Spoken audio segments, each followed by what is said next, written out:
χιών και των ποδιών. Και μόνο που στηρίζει το σώμα σου τόσα κιλά είναι ό,τι καλύτερο θα μπορούσε να κάνεις. Να δείξω μια άσκηση για τους προσαγωγούς. Η προσαγωγή είναι αυτό εδώ. Ακριβώς αυτό το σημείο. Αγαπημένο σημείο όλων των γυναικών, είτε μετά την εγκυμοσύνη είτε πριν, οποιαδήποτε φάση. Λοιπόν, οι προσαγωγοί τώρα δουλεύουν πιέζοντας την μπάλα προς τα μέσα. Άρα πιέζω με τα γόνατά μου μέσα όσο πιο δυνατά μπορώ. Είναι ένα εμπόδιο μέχρι να καταφέρω να πιέσω όσο πιο σφιχτά μέσα θέλω. Εκεί. Πραγματικά μπορεί να μην φαίνεται σαν εικόνα, αλλά αυτός που το κάνει τη στιγμή που το κάνει νιώθει όλο αυτό το σημείο να καίγεται. Σούπερ. Η αιμάτωση στην περιοχή είναι απίστευτη. Ωραία. Και πάμε να πιέσουμε και πιο χαμηλά για να νιώσουμε και τους κοιλιακούς μας. Αυτό είναι. Για εκεί μιλάμε για core training, να δουλέψουμε και τον κορμό καθώς δουλεύουμε στους προσαγωγούς.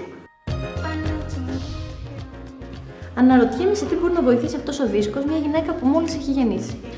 Ο δίσκος της ισορροπίας έχει μια βασική φιλοσοφία, ναι, ανοιχτά. Και προσπαθώ να ισορροπήσω πάνω σε αυτό. Ακριβώς.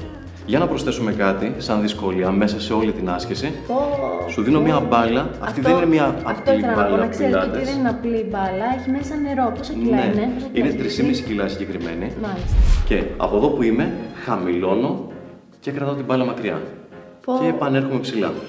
Αυτό το τρέμουλο που βλέπετε στα πόδια μου σημαίνει ότι γίνεται δουλειά, έτσι λύνω. Ναι, είναι ο μυϊκός τόνος. Αυτοί οι μάντες σε τι μπορούν να βοηθήσουν μια γυναίκα που μόλις έχει γεννήσει? Τη βοηθάνε γιατί σε κάθε άσκηση που κάνει συνειδητοποιεί το καινούριο βάρος που καλείται να σηκώσει. Το σωματικό βάρος το οποίο έχει αλλάξει μετά τους 9 μήνες. Πάμε να ξαπλώσουμε πίσω, τεντώνουμε τα χέρια και από εδώ που είμαστε προσπαθούμε να φέρουμε τους ημάντες στο στήθος. Ωραία. Και χαμηλά πάλι τεντώνουμε. Ωραία. Σε όλη αυτή την κίνηση νιώθεις την άσκηση και στην πλάτη και στους ώμους και στα χέρια. Φαντάσου τώρα να κρατήσω ένα πόδι σταθερό στην ευθεία μου και να σηκώσω το άλλο. Και να προσπαθήσω την ίδια άσκηση μέχρι πάνω. Ναι.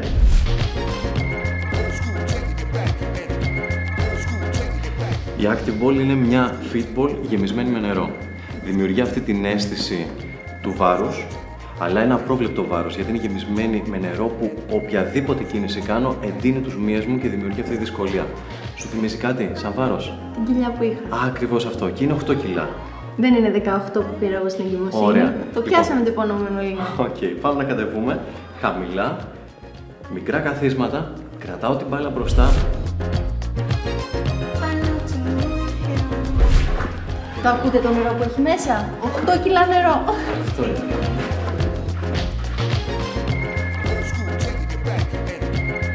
Αν δεν δω αποτέλεσμα θα σε πάρω τηλέφωνο και θα το δώσω και στις κυρίες που μας βλέπουνε. Όποτε θέλετε. Είμαι σίγουρη ότι θα δω αποτέλεσμα. Ωραία.